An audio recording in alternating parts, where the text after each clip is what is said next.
Okay, let's unpack this.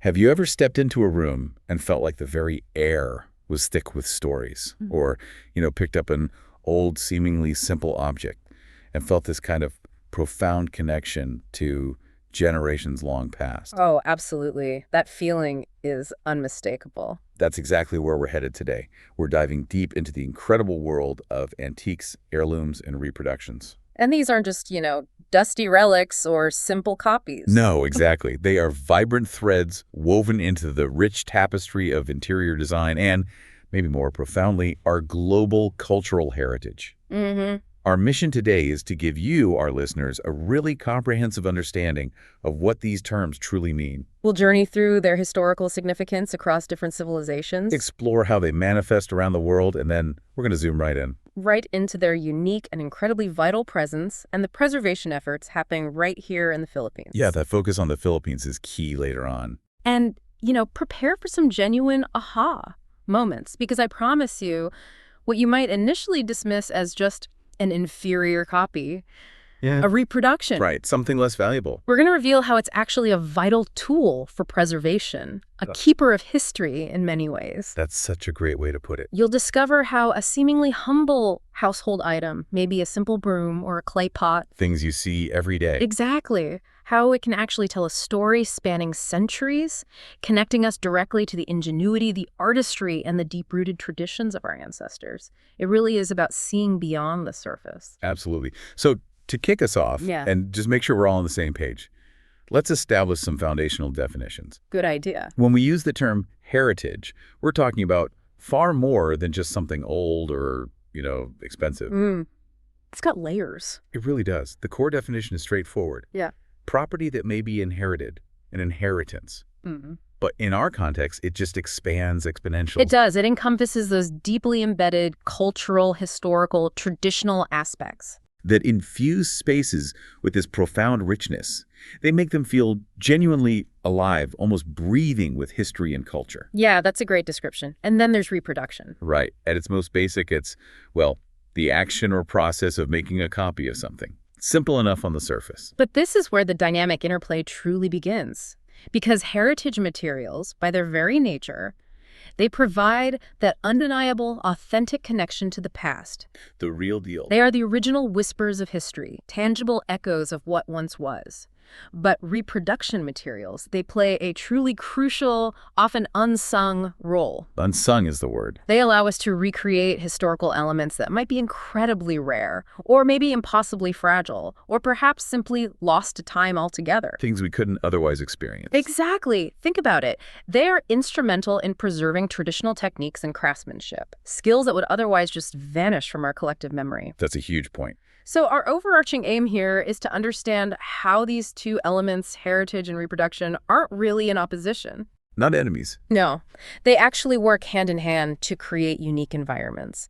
Environments that don't just look aesthetically pleasing, though they often do, right, but deeply resonate. They tell a powerful ongoing story, evoking a profound sense of nostalgia and, crucially, authenticity.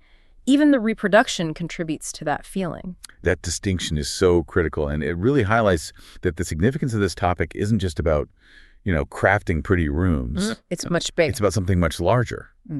Global heritage itself. So let's broaden our scope for a moment. Let's look at the world context, how this historical tapestry has been woven by both heritage and reproduction across continents and eras. Okay. When we discuss heritage preservation in interior design on a global scale, we can really see that it rests on 5 absolutely crucial pillars. Precisely, and the first pillar has to be cultural identity. Heritage materials aren't just decorative. They function as a visual representation, almost like a mirror of a community's very soul. I like that mirror of the soul. Yeah. They reflect its shared values, its traditions, its unique way of life. When you walk into a space that thoughtfully incorporates these elements, whether it's, say, a traditional Japanese tea house or a grand European manor, you feel it immediately. You instantly gain a sense of who these people are or were, what their history is, and what they collectively cherish. It speaks volumes without needing a single word. And building right on that, we have the second pillar, historical continuity. This one is all about ensuring that the narratives, the wisdom, the traditions of a place aren't simply lost. to the relentless march of time. Which happens so easily. It does. Preserving heritage materials provides an ongoing, tangible connection to the past. It anchors us in our collective timeline. It allows us to understand where we've come from, how the present is shaped by what happened before. Exactly. It's like having, I don't know, physical bookmarks in the grand book of human history. That's a good analogy. The third pillar, sense of place, is perhaps one of the most evocative. It really speaks to how these elements foster a deep, almost visceral connection. To the immediate environment, right, and the community it represents. Yes.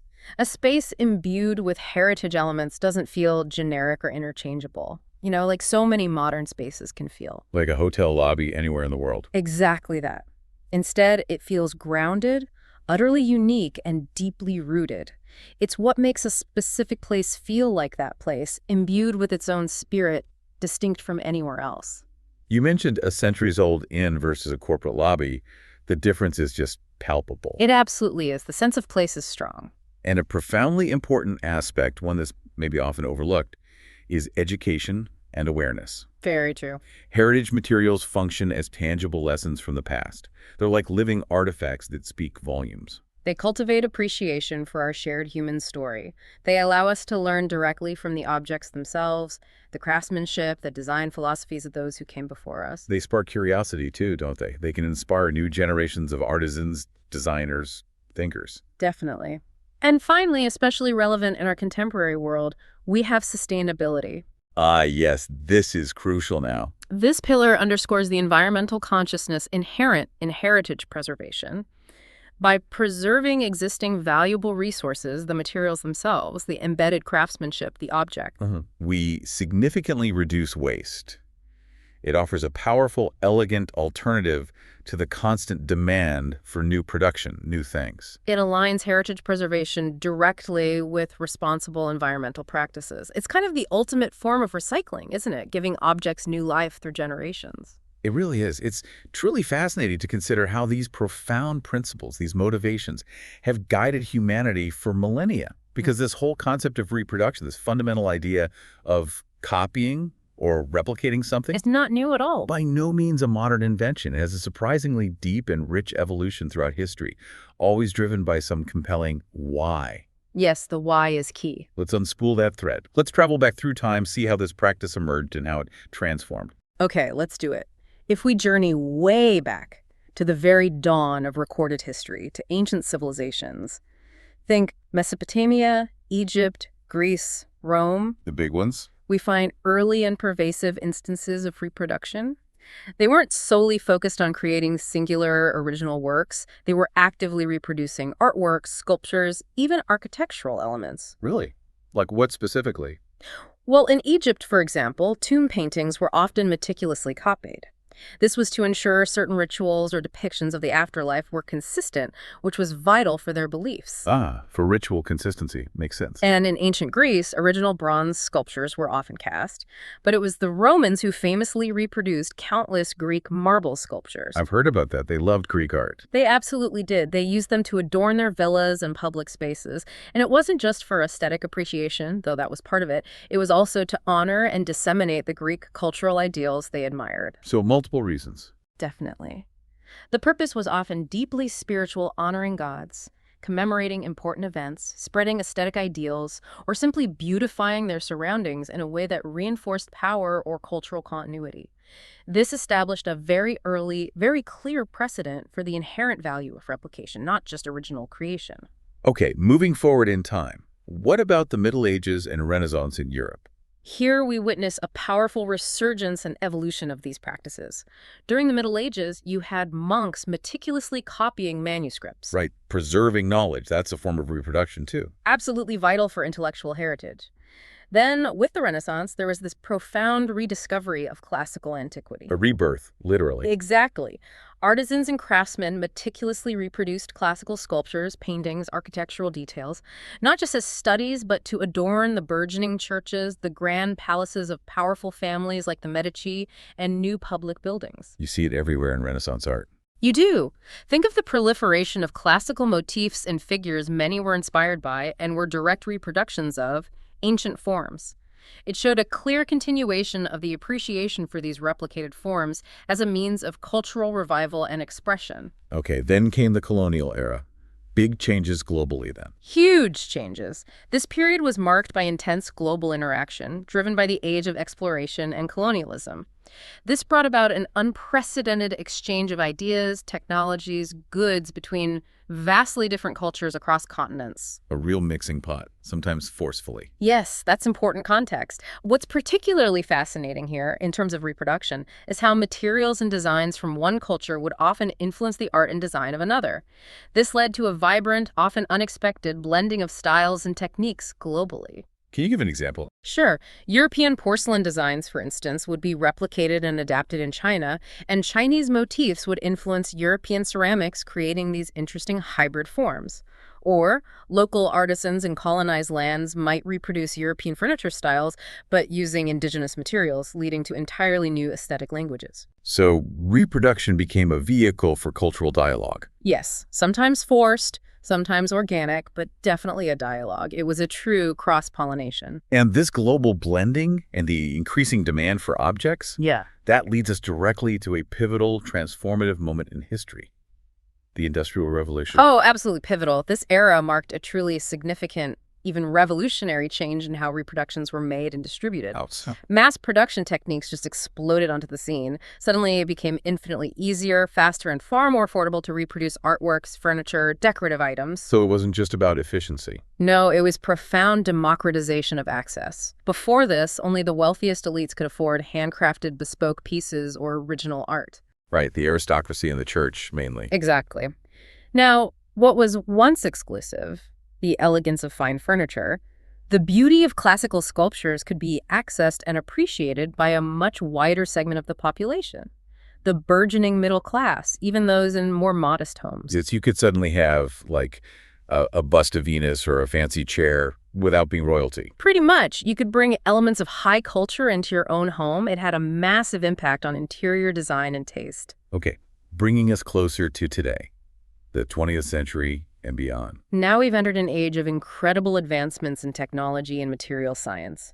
Reproduction techniques have become astonishingly sophisticated. Like what kind of tech? We're talking about everything from 3D printing and digital imaging, which allow for precise replication of form, Wow. to advanced composite materials that can mimic natural textures, wood grain, stone, fabric, with remarkable fidelity. So they can look and maybe even feel like the real thing. In many cases, yes. This allows for incredibly accurate, sometimes almost indistinguishable, replicas of historical artifacts and materials. This continuous innovation pushes the boundaries of what's possible in preserving design. Making things accessible in new ways. Exactly. It allows us to experience elements of the past with remarkable fidelity and share them widely, ensuring that even the most fragile piece can be studied and appreciated without risk to the original. That's amazing. To really drive home the power and necessity of reproduction and preserving heritage, let's look at some real-world case studies. Global heritage restoration, where reproduction played a central, transformative role. Okay. First up, the magnificent Château de Versailles in France, iconic. The restoration of Versailles, it's nothing short of a masterclass in meticulous recreation, the art of faithful reproduction. Their goal wasn't just tidying up, was it? Not at all. Their overarching goal wasn't merely to clean or repair the existing structure. It was to perfectly recapture the breathtaking grandeur, the precise aesthetic of the palace as it existed during the height of Louis XIV's reign in the 17th century. Wow. That's ambitious. Hugely ambitious. This involved painstaking, almost obsessive reproduction of historical textiles. Think intricate brocades, velvets. The really luxurious stuff. Exactly. Along with specific wallpapers and countless pieces of furniture. Many of the original fabrics had long since disintegrated, over centuries, and much of the original furniture had been dispersed or destroyed during the French Revolution. Right, a lot was lost then. So artisans were brought in, experts in traditional techniques. They had to craft these reproduction materials, often reverse engineering from period drawings, paint analyses, or maybe tiny surviving fragments. Like historical detectives. Very much so. They had to ensure they perfectly matched the original designs, even the feel of the period. It's a monumental, ongoing preservation effort. And it really showcases the power of reproduction, doesn't it? Literally bringing history back to life for millions of visitors each year. It allows them to step into a bygone era that would otherwise be irrevocably lost. It's quite profound. Okay, let's cross the Atlantic. Newport, Rhode Island, USA. We have the Breakers. Another incredible example, right? Yes, this opulent Gilded Age mansion, a real symbol of American wealth and architectural prowess at that time. Reproduction was absolutely key to its preservation, too. This is the Vanderbilt's summer place, wasn't it? Their cottage. Cottage is quite the understatement. It's a palace. The restoration of the Breakers, a true emblem of American opulence from the late 19th century, also relied heavily on reproduction. Similar challenges to Versailles. Very similar. To truly recreate its lavish, awe-inspiring interiors, which were designed to impress on an unprecedented scale, the restorers faced deteriorated original fabrics, elaborate wallpapers that were faded or damaged, bespoke furnishings that were simply no longer available or too fragile. So again, they had to reproduce. Extensively. For instance, the original silk wall coverings in some rooms were so fragile they couldn't even be cleaned. New ones had to be meticulously woven to match the exact patterns and colors. This often involved weavers who specialize in historical textiles, a very niche skill. The level of detail must be astounding. It is. It allows visitors today to experience the immense scale and luxury as it was originally conceived by the Vanderbilts. And what's really noteworthy is its current status, right? It's a museum now. Exactly. The Breakers is open to the public, managed by the Preservation Society of Newport County. This means countless people can not only appreciate this reproduced heritage, but actually experience it directly. So it makes what was once exclusive Accessible for everyone. It turns an inaccessible private history into a shared public legacy. That's a powerful transformation. These global examples perfectly set the stage for our deep dive into the Philippine context. Because heritage and reproduction also play an incredibly vital role here, preserving a truly vibrant and deeply meaningful cultural tapestry. Absolutely. The Philippines has such a rich material culture. But before we get into the specifics of Filipino antiques and heirlooms, let's just quickly make sure we clearly understand what we mean by Philippine household goods. Right. Good point. When we talk about household goods, we're referring to tangible personal property used in connection with a home. So pretty broad. Very broad, but essential. It includes everything from furniture, furnishings, to the countless personal effects that fill a dwelling and make it a home. And it's truly important to emphasize, from the intricate wooden furniture to the unique wall decorations, the hand-woven textiles, even the simple everyday tools. A Filipino household is truly worth discovering. It's not just a collection of objects, it's a living treasure trove of culture, history, and ingenious design. That's it. Each item, no matter how small, often has a story to tell about its origin, its purpose, the hands that crafted it. You find artistry in the everyday. You really do. The beauty is often right there in the everyday. Yeah. So let's get specific. Let's talk about some prime examples of traditional Philippine house goods and materials. Okay. These are items that, just by their very existence in a home, tell a story of resourcefulness, tradition, and artistry. Where should we start? Let's start with the humble yet ubiquitous Walis Tingting. The reed broom. Everyone knows this. Exactly. It's a coconut reed broom, widely used across the entire Philippines. It's a beautiful, elegant example of handcrafted utility, perfectly adapted to its environment. Made from local materials. Precisely. The most common version is made from the midribs of burry palm leaves. They're stiff yet flexible, creating a natural and effective sweep. But you also find a stronger, longer alternative made from the midribs of coconut leaves, often used for heavier-duty cleaning outside. It's simple, incredibly effective, and you'll find one in virtually every Filipino home. It embodies that everyday practicality and really sustainable design. And it often feels like part of the family, doesn't it? Or at least the knowledge of how to make one is passed down. Yeah. And then there's its cleaning companion, the bunat, the coconut scrubbing brush. Another brilliant example of indigenous resourcefulness. It's a scrubbing brush made directly from the thick, fibrous outer husk of the coconut. Nothing wasted. Absolutely nothing. It's incredibly versatile and durable. Used for everything from washing dishes, its rough texture provides excellent scouring power to polishing shoes. And the floors. The famous floor polishing. Yes. Famously, in many traditional homes, it's used with beeswax to give wooden floors this beautiful, deep, almost reflective shine. It's an ingenious, eco-friendly use of a readily available natural material that would otherwise be discarded. Truly embodies a zero-waste philosophy long before it became a buzzword. Long before. Moving on to something more substantial, we have the iconic Pagbernean clay jars. Ah, from vegan. Deeply rooted in the history of Vigan, the UNESCO World Heritage City in Ilocos Norte. The term Bernay itself refers specifically to these distinctive brown clay pots. Filipinos crafted and used them extensively even before the Spanish colonial era. What were they used for mainly? They were, and still are, incredibly versatile, foundational to household and community life.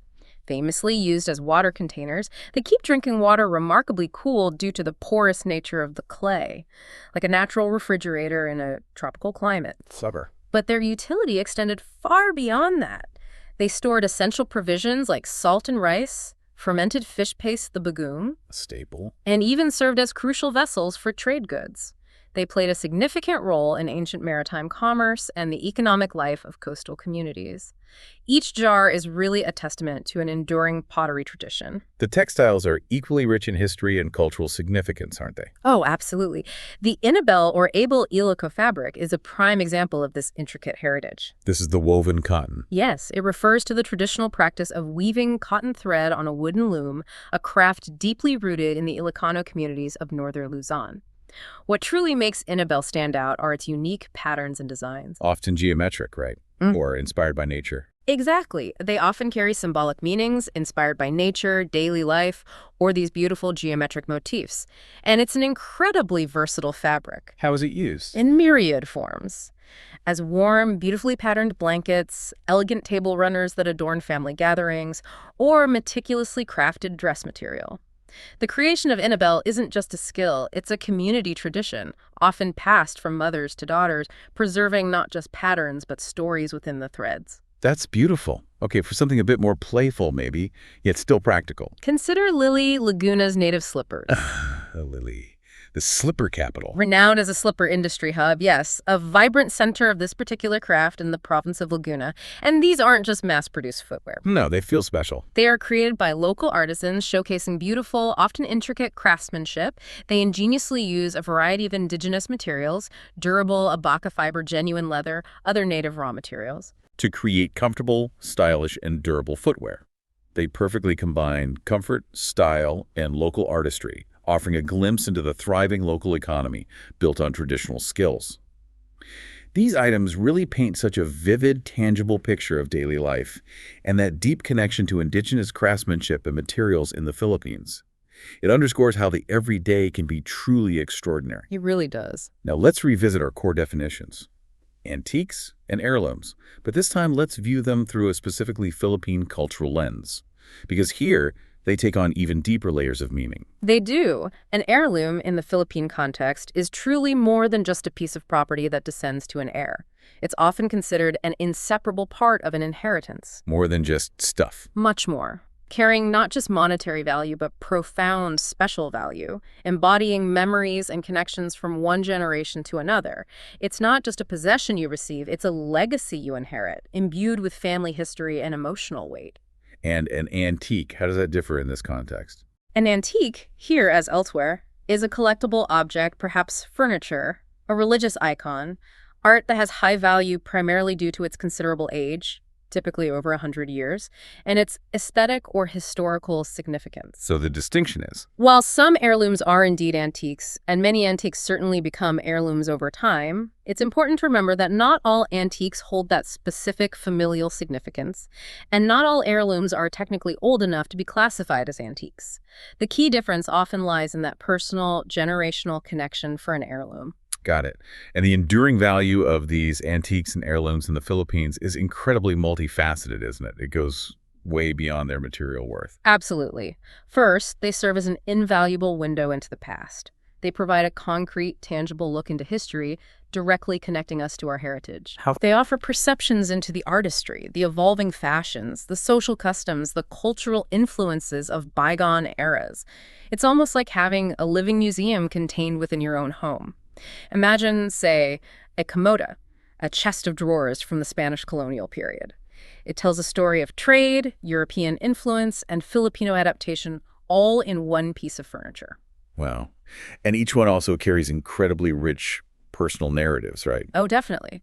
Every antique and heirloom usually has a unique backstory, typically intertwined with significant incidents from important life events, the ongoing history of a family. Like a quilt passed down. Exactly. Consider a hand-stitched quilt, meticulously passed down, used to keep loved ones warm, maybe with different patches made from fabrics that symbolize various life phases, a scrap from a wedding dress, a piece of a baby's blanket, fabric from a beloved shirt. These are not just objects, they are silent storytellers. Holding the emotional residue of generations. Yes, offering comfort and connection to those who came before. And beyond those deeply personal stories, they hold profound cultural significance. They do. Antiques and heirlooms aren't merely artifacts of individual or family history. They are also powerful reflections of the collective values, traditions, practices of many communities across time. Can you give an example? Think about a traditional sari-sari store counter, or maybe a specific type of wooden ball or chest. These can embody the collective memory and identity of a people, representing shared experiences and cultural evolution. They bridge individual memory with the broader societal narrative. That makes sense. And their evolving meanings, that's a fascinating aspect too. It really is. Over time, the connotations associated with antiques and heirlooms might subtly change. They reflect the evolving viewpoints, beliefs, even the economic realities of succeeding generations. How so? Well, something that was once seen purely as a status symbol, maybe a display of wealth or social standing, might now be treasured primarily for its emotive or historical importance. The sentiment and connection often end up outweighing its material or monetary value. Like a silver tabut. Exactly. A silver tabot, a dipper, might have been a utilitarian item showing some status, but if it belonged to a beloved grandparent, its emotional worth today far surpasses its silver content for the family. This nuanced understanding of their value brings us directly to the profound significance of preserving antiques and heirlooms in interior design, specifically for the Philippines. There are several compelling reasons why this isn't just a trend, but really a vital practice. Agreed.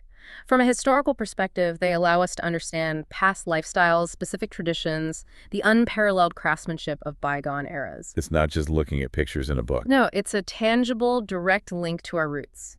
It helps us comprehend the evolution of our society in a very real way. And the emotional connection. For many, that's the most powerful driver, isn't it? I think so. Antique heirlooms often evoke incredibly strong emotions, sentimental attachments. They serve as palpable, tangible connections to our ancestors. Making the past feel present. Intimately present within our daily lives. Imagine touching a wooden chair your great-grandparents sat in, feeling the smooth, worn edges, thinking of the countless conversations it has silently witnessed. Yeah. A new, mass-produced item can never offer that. Never. They also embody broader cultural heritage. Beyond being personal treasures within a family, they represent the collective traditions, customs, values of specific communities or regions. Like Ifugao wood carving. Perfect example. A piece of traditional Ifugao wood carving tells a larger story of the nation's indigenous identity, its spiritual beliefs, its artistic prowess. These aren't just objects, they're cultural statements. And in today's fast-paced consumer culture, where items are often designed for obsolescence, these pieces offer a powerful argument for sustainability. Absolutely. Antiques and heirlooms provide a beautiful, robust alternative to mass-produced goods with short lifespans. By acquiring and caring for older items, we promote responsible consumption. We embrace a circular economy of beautiful, durable objects. Reducing demand for new resources, curbing waste, it's reduce, reuse, cherish. Exactly. And while sentiment is undeniably key, it's also worth noting that some items do hold significant investment value. The practical side. Rare or exceptionally crafted antiques can appreciate over time. It adds a practical financial dimension to their sentimental and historical worth. It's often a bonus, though, rarely the primary motivation for true collectors or families preserving heirlooms. Right. However, the art of preservation itself, it's far from simple, is it? No, it's a delicate, intricate dance. It requires expertise and careful consideration. There are significant challenges in preserving antiques and heirlooms that call for a specific, informed approach. What's the first, most crucial step? Understanding the historical context. When you embark on a restoration journey for an antique or heirloom, having a deep, nuanced understanding of its historical context, its period, its original purpose, the materials, the techniques common to its time is absolutely essential. Why is that so critical? This knowledge empowers restorers to make informed decisions about the appropriate techniques, materials, finishes to use. It ensures that any intervention respects and maintains the object's authenticity and historical integrity. Without this context, you really risk doing more harm than good. Okay, so context first. Then what? Then, you must meticulously assess the condition and damage. Before any restoration work even begins, a thorough, detailed assessment of the item's current condition and the precise extent of any damage must be conducted. Like a doctor's diagnosis. Exactly like that.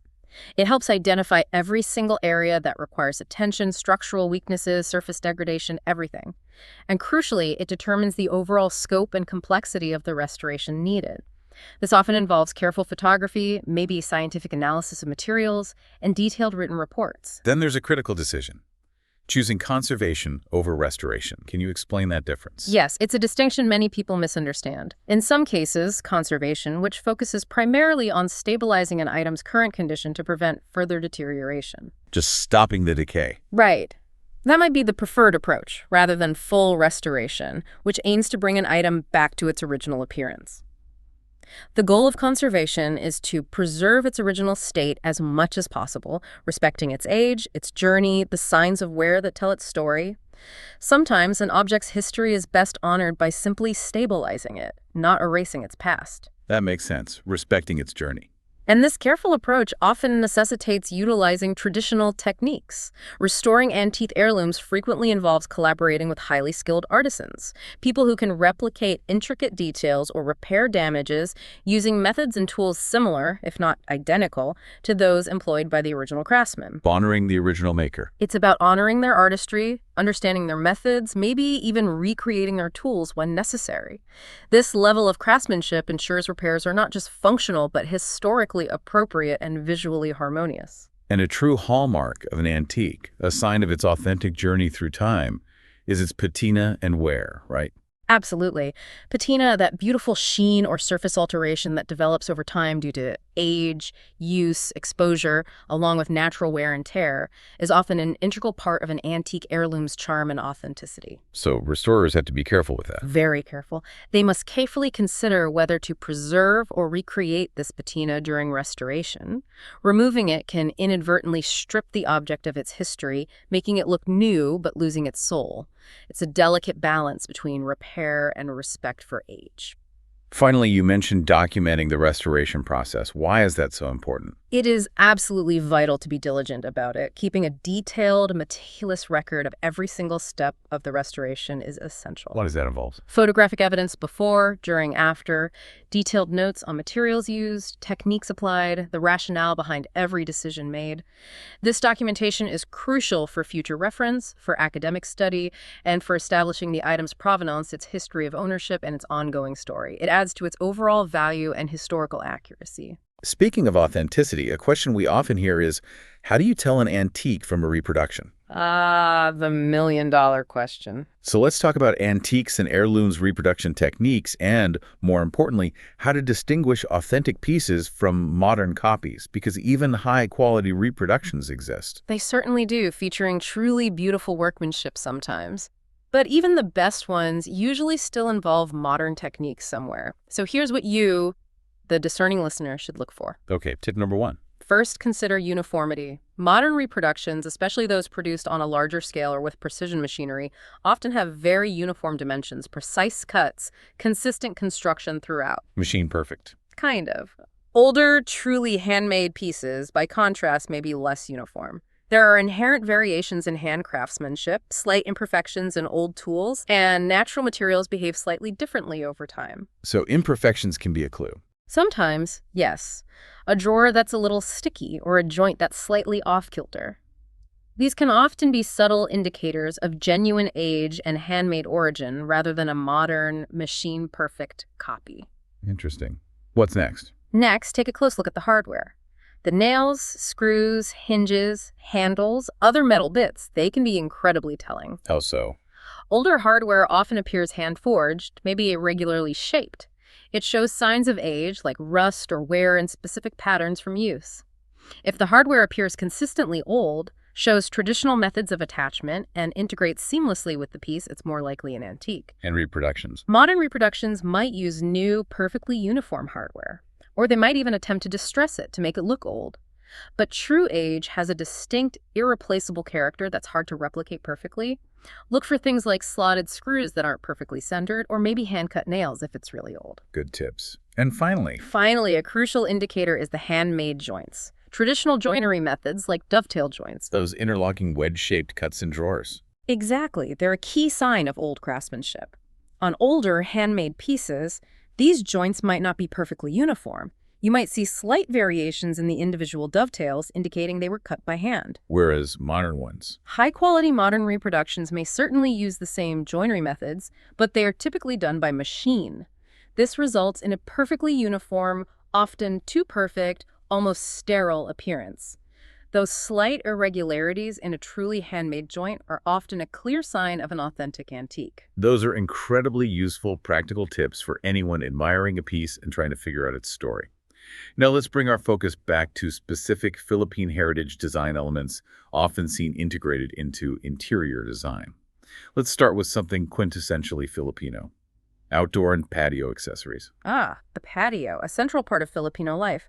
A patio, as most of us know, is generally an outdoor space for dining or recreation, usually adjoining a house, often paved. But in the Philippines, it's more than just that, isn't it? Oh, much more. These spaces are not merely utilitarian. They are vibrant, integral extensions of the home. They often blur the lines beautifully between indoor and outdoor living. Absolutely. Filipino patios are quintessential places for entertaining guests.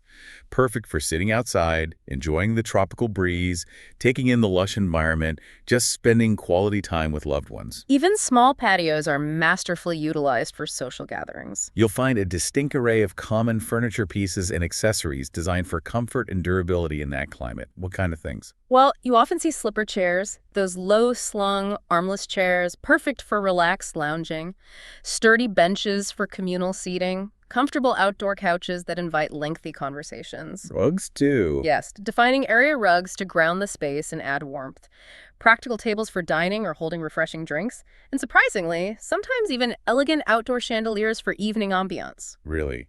Outdoors. Yes, often crafted from native materials like shell or woven fibers, providing a soft, inviting glow. And of course, classic armchairs for individual comfort. These elements combine to create a complete, inviting, highly functional outdoor living space, deeply ingrained in the Filipino lifestyle. That sounds lovely. And another truly iconic Philippine heritage design element, instantly recognizable, is the Capiz shell window. Yes. Beautiful. These translucent shells come from the Placuna placenta oyster. Which is abundant in Capiz province, hence the name. Exactly. Found in the northeastern portion of Panay Island. The shells are carefully processed, flattened, and then traditionally set into wooden frames. What were they traditionally used for? Decoration in a myriad of ways, transformed into exquisite lampshades, elegant trays, and most famously as translucent panes for windows and doors in traditional Filipino ancestral homes, particularly the Bahay Bato, the stone house. What's special about the light they let in? Their unique translucence allows natural light to filter in softly and diffusely. It creates this beautiful, almost ethereal glow within the interior, while also providing privacy and protection from the elements. It's instantly recognizable and very specific to Filipino architecture and design. Embodying both practical utility and delicate artistry. Precisely. These elements really highlight the organic, ingenious, and aesthetically pleasing use of local materials deeply embedded in Filipino design. Now, let's shift our discussion to the more formal preservation efforts in the Philippines, because there have been significant, commendable legislative actions taken to safeguard this rich heritage. Yes, that's important to cover. Absolutely. One critical piece of legislation, a true landmark in Philippine cultural preservation, is Republic Act No. 1066. It's also known as the National Cultural Heritage Act, authored by then-Representative Sonny Angara and proudly passed into law back in 2009. A very important act. This wasn't just, a political gesture. It was a serious, proactive effort to identify and save the Philippines' remaining historical treasures. It established the Philippine Registry of Cultural Property. Which is like a master list. Exactly. A centralized inventory to record all cultural properties deemed important to the nation's heritage buildings, archaeological sites, artifacts, everything. And what's fundamentally key about this law? How does it impact things on the ground? Its direct impact is its mandate to protect specific structures. It requires the preservation of buildings that are over 50 years old. They're automatically declared heritage houses, unless specified otherwise. So automatic protection for older buildings. Yes. Furthermore, it mandates that the National Historical Commission of the Philippines place historical markers on them to indicate their significance. This isn't just bureaucracy. It's about actively acknowledging and protecting visible reminders of our past. It gives them status and recognition. Right. Former Representative Sonny Angara himself stated it eloquently. The signing into law of our National Cultural Heritage Bill will constitute a serious action in preserving our cultural treasures. It underscores the profound importance and intent behind this vital legislation for future generations. It essentially provides a legal umbrella for the physical embodiments of Filipino history. That's crucial. And another absolutely landmark piece of legislation that has profoundly shaped the cultural landscape is Republic Act No. 7356, enacted way back on April 1st, 1992. Okay, what did this one do? This act was monumental because it created the National Commission for Culture and the Arts, or NCCA. Ah, the NCCA, very well known. It serves as the primary policy-making and coordinating body for culture and the arts in the Philippines. It also established a National Endowment Fund for Culture and the Arts, providing crucial financial backing. So it's the main government body for culture, with funding. Exactly. And the NCCA's mandate is incredibly extensive, particularly as outlined in Section 12, subsections C and D. These sections collectively focus on how they disseminate artistic and cultural products, and how they integrate traditional culture into the mainstream. So it's not just about locking things away in museums, it's about access and keeping culture alive. Precisely. So what does the NCCA actually do to get culture out there, to make it a living, breathing part of every Filipino's life? It seems like a big job. It is. Think of it as a multi-pronged approach that works across various government agencies: education, tourism, foreign affairs. Firstly, it's about education, ensuring arts and culture are deeply woven into learning at all levels, from primary school right up to university, fostering a lifelong appreciation. Building it in from the start. Secondly, it's about promotion and access, actively encouraging and facilitating initiatives for artists to create, publish, showcase, produce, stage, and even replicate original Filipino works of art. Supporting the creators. Yes. This includes funding extensive translation programs, sharing Filipino authors globally, and bringing foreign classics to local readers, a real two-way cultural exchange. And thirdly, it's about making culture a living, breathing part of our everyday lives. This means providing crucial financial support for cultural events, competitions, festivals, related activities across the nation. bringing culture to the people. It also involves refocusing tourism initiatives, making them genuinely serve as a vehicle for educating the public about the nation's rich culture and inventiveness, moving beyond mere sightseeing to profound cultural immersion. That's a better approach to tourism. The NCCA also methodically gathers statistical data to provide a solid foundation for developing cultural policies, ensuring decisions are evidence-based. Data-driven policy. Good. Furthermore, it actively funds ongoing initiatives like travel grants, scholarships, international cultural exchanges, nurturing talent, fostering global dialogue.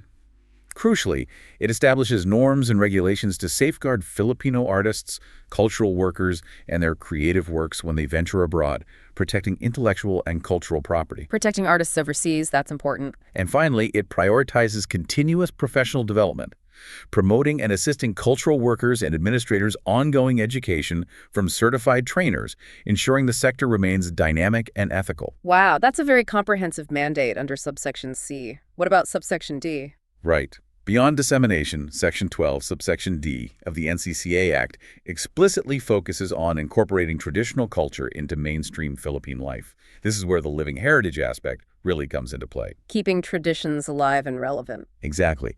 Aiming to maintain and integrate traditional culture, with all its diverse artistic manifestations, as a vibrant, evolving aspect of the country's cultural mainstream. How does it do that practically? This specific subsection has tangible impacts on communities. It involves supporting the creation of complementary systems to actively promote traditional cultures. It also mandates training instructors, students, cultural researchers to both promote and support cultural research. Including the vital work of recovering materials related to traditional culture, like old chants or weaving patterns. Yes, but it doesn't stop at recovery. It emphasizes bringing these materials back to life through practice, performance, teaching, ensuring they remain living traditions, not just museum pieces. Active, not passive preservation. Critically, it ensures that the people and cultural communities being studied are the ultimate beneficiaries of research and travel initiatives. fostering their cultures responsibly rather than violating or exploiting them. Ethical engagement is key. And once again, it reinforces the commitment to continuous learning and ethical practice by promoting and assisting cultural workers and administrators' ongoing education from certified trainers. This holistic approach aims to ensure that traditional cultures not only survive, but thrive and evolve within the modern Philippines. That's a really thoughtful approach. To see these powerful preservation efforts in action, aided by government legislation, community involvement, we can look at a concrete example. The Coronado Households case study in Lake Cebu. Lake Cebu. Beautiful place, rich culture. Exactly. This is a beautiful illustration of how cultural and natural heritage are intertwined and can be successfully managed, or at least efforts are being made. So, the households in Coronado benefit directly from Lake Cebu's stunning natural resources, right? But also, crucially, from the incredibly rich cultural heritage of the Toboli indigenous tribe, which is centered there. The Toboli heritage is amazing. It includes their globally recognized arts and handicrafts, the exquisite tenalak weaving, that sacred cloth woven from abaca fibers. Instantly recognizable. Along with intricate brass casting, vibrant beadwork, detailed wood carving, their unique musical traditions, and their vibrant festivals. This case study perfectly showcases integrated benefits for the community. What kind of benefits? It generates vital tourism income. It provides a high-quality tilapia supply from the lake. It serves as a hydroelectric power source for the region. It contributes significantly to biodiversity conservation. And it actively aids in climate change mitigation efforts. It's a holistic ecosystem of cultural and environmental benefit. Wow. Culture, economy, environment, all linked. And there's a truly fascinating economic and social component to this. A detailed study involving a sample of 524 Coronadal households revealed their willingness to pay, or WTP. Willingness to pay, what does that mean? This concept, WTP, essentially measures how much a community values a particular resource or service by quantifying what they are prepared to contribute financially for it. Okay. In this instance, it showed their readiness to contribute to natural resources and cultural heritage conservation efforts in Lake Cebu. This contribution often takes the form of a small, lump sum monthly amount collected together with their electricity bill payment. Integrated into utility bills. It makes it a sustainable and integrated form of community investment. It's a tangible demonstration that preservation isn't just a top-down government initiative, but a collective community investment in its own future and identity. That's really encouraging. It brings us to the broader, overarching question of why heritage design preservation is absolutely crucial for the Philippines. It's not just an optional endeavor, is it? It feels more like an obligation, a profound responsibility. I agree. It serves as a living testament to the nation's identity, its complex history, its enduring values. It provides a vital link binding the past, present, and future. It fundamentally connects the Filipino people to their deepest roots, providing a solid, undeniable foundation for future innovations and cultural expressions. And this grounding is especially vital because, let's face it, numerous threats, both natural and man-made, constantly loom over cultural heritage in the Philippines. Making proactive preservation paramount, it really is a continuous race against time and external pressures. When we talk about cultural heritage, it's really important to distinguish between its tangible and intangible aspects, right? Both need dedicated preservation. Absolutely. Tangible heritage includes all the physical stuff, structures, artifacts, artworks, historical documents, everything that can be touched and seen, passed down through generations. And intangible. Intangible heritage encompasses the customs, traditions, knowledge systems that define communities.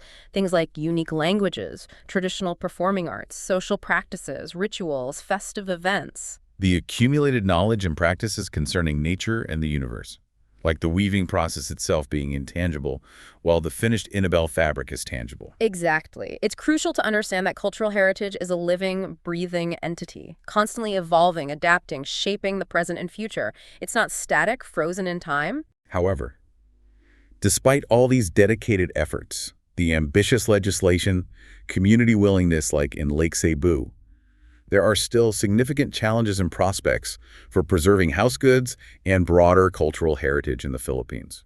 The current state isn't without its difficulties. No, it's important to be realistic. There's an acknowledged difficulty, almost a constant uphill battle, in perfectly preserving authentic culture despite dedicated efforts from local and national governments. What are some of the biggest challenges? Well, Filipino cultural heritage assets are particularly vulnerable to natural hazards given the archipelago's location in the typhoon belt and the Ring of Fire. Typhoons, earthquakes, volcanoes. Exactly, they pose immense threats. Older structures, often with non-engineered roofs, are particularly susceptible to damage. This leads to significant economic loss and devastating disruption to cultural heritage assets. It's a constant, recurring challenge. And sadly, archaeological heritage tourism, AHT, which Yeah. holds so much promise. It hasn't always lived up to it. It's shown disappointing results in some areas. This includes limited local development efforts around archaeological sites, persistent difficulties engaging local communities in a meaningful and empowering way. And unfortunate instances of institutional conflict, maybe between different government agencies or cultural bodies. Yes, which often hinders progress and coordinated preservation efforts. It can become a fragmented landscape with everyone pulling in different directions. Furthermore, there are persistent organizational and infrastructural weaknesses to contend with. Such as? Significant transportation issues limiting access to remote heritage sites, a lack of proper ongoing maintenance for existing tourism assets and historical structures. These things require constant upkeep. And on a larger scale, the very status of Philippine cultural tourism faces challenges related to, well, inauthentic and unsustainable tourism products, sometimes driven more by commercialization than genuine cultural exchange. Selling a watered-down version of culture. Sometimes, unfortunately. And government tourism policies, despite their good intentions, directly impact how cultural tourism actually develops or doesn't develop sustainably on the ground. These are complex, multi-layered problems. It's a complex picture, yes, and these challenges are certainly real. But amidst them, there is significant hope, particularly in the realm of successful reproduction projects of Philippine heritage house goods. These demonstrate a viable way forward. Yes, this is where reproduction really shows its potential. These projects are proving that innovation and tradition can and must blend to ensure cultural continuity. We're seeing wonderful examples of high-quality antique reproductions featuring truly beautiful workmanship. These pieces draw deep inspiration from the past, meticulously studying original designs and craftsmanship. And while they maintain that traditional aesthetic, they often still involve modern techniques. Like improved materials for durability. Exactly. Or updated manufacturing processes that allow for greater efficiency without sacrificing quality. This demonstrates that tradition and innovation can indeed coexist beautifully, making heritage accessible in new ways. What are some specific examples? We're seeing excellent reproductions of piña-woven fabrics, for instance. Piña is known for its intricate patterns, delicate texture, the sheer skill required to weave it from pineapple fibers. Incredibly difficult work. The ability to reproduce these exquisite textiles ensures that not only the designs themselves, but the complex techniques involved in their creation are not lost. This allows them to be used in modern interior design, bringing a piece of this sophisticated heritage into contemporary homes. Wow. There are also impressive reproductions of rara or lala traditional baskets.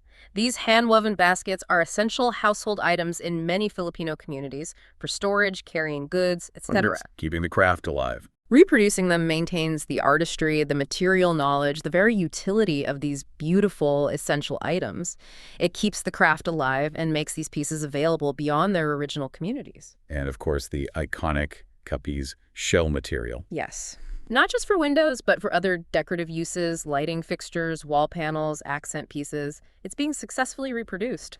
Ensuring that this distinctive Filipino design element, with its unique translucence and elegant glow, can continue to brighten homes and commercial spaces. Allowing its beauty and cultural significance to endure and adapt for modern use, it's really encouraging to see. It absolutely is. So if we try to bring all these threads together now, If we connect all of this to the bigger picture, it becomes abundantly clear that heritage materials and reproduction materials are not separate entities at all. They are inextricably linked. they are the essential threads that weave together this rich, living tapestry of interior design. Adding profound layers of meaning, history, and beauty to the spaces we inhabit. They truly serve as a dynamic bridge, don't they, between the past and the present, constantly reminding us of our roots and cherished traditions. They provide a vital sense of continuity and belonging, grounding us deeply in our history while simultaneously allowing us to create spaces that authentically reflect our current identity and evolving values. It's about building on the past, not being trapped by it. Exactly.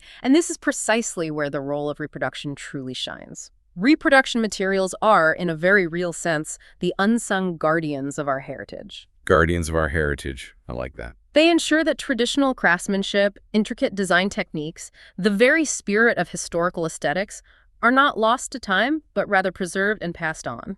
They enable us to recreate those intricate details, the timeless beauty of historical artifacts. Ensuring their longevity and preserving them for countless future generations to admire, study, appreciate.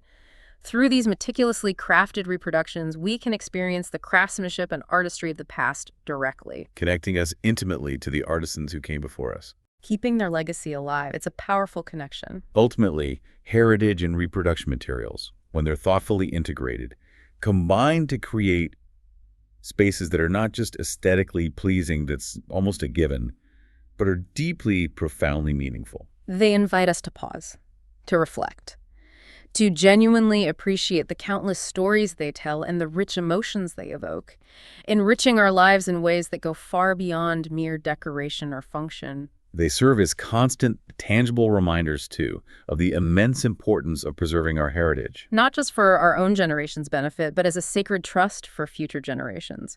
Those who will look back at these spaces, these objects, and understand the legacy of craftsmanship, culture, and care that we leave behind.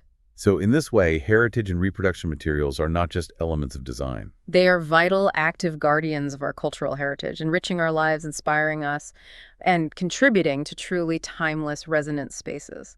So as you, our listener, reflect on everything we've explored today, what does this all mean for you? As you look around your own home, or perhaps consider the spaces you might inhabit or create in the future, what piece of your personal or community heritage, whether it's a tangible object, a cherished family story, or an unspoken tradition, are you a guardian of? That's a great question to ponder. And how might understanding its past, its significance, and maybe even its potential for reproduction or reinterpretation, how might that shape the spaces you live in and the stories you choose to tell in the future?